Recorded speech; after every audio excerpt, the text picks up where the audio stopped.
Faly miarabantsika rehetra any atokantrano any manaraka tsy tapaka ny meteo. Ny sary azo avy amin'ny zana-bolana avy hatrany no indro entiko aminao. Raha ny sary azo avy amin'ny zana-bolana natao indray mijery dia aty amin'ny ilany avaratra atsinanana aty no somary andrahona na ahazorana ny divaraina. Izay malefaka na antonony no mandrafitra ny mety ho toetry ny andro.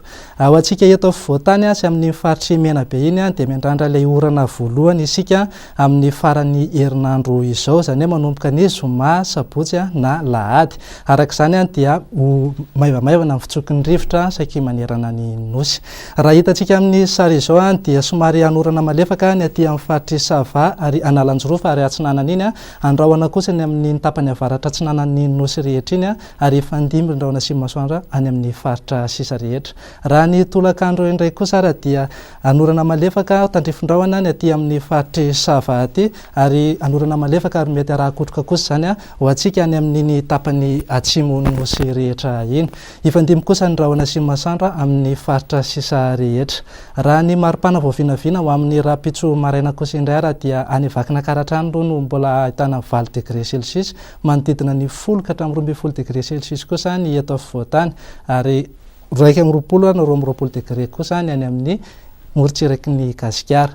Raha ho an'ny tolakandro hariva kosa indray dia anevikevoka ny any amin'ny faritry maintirano any mahatratratra any amin'ny 5-30 degré celsius. Sika eto afovoantany ihany koa dia hafana toraka izany ihany koa satria mahatratratra any amin'ny 3 na 4 degré celsius mihitsy ary. Raha toa ianao ka hivoaka n'ireo firenena ivelan'ny Madagasikara toa amin'ny Paris, Milan dia ifandimby ny rahona sy masoandro, somary andrahoana kely kosa izany ho an'ny Nairobi. Ho an'ny Johannesburg sy Bangkok kosa dia anorana malefaka tandrifin-drahona ny andro.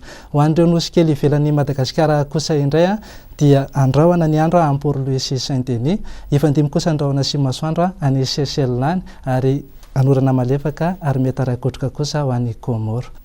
Izy indray raha no azonay atolotra tamin'ny ity any ity, isaorana anao nanaraka tsy tapaka ny meteo. Saotra indrindra tompoko.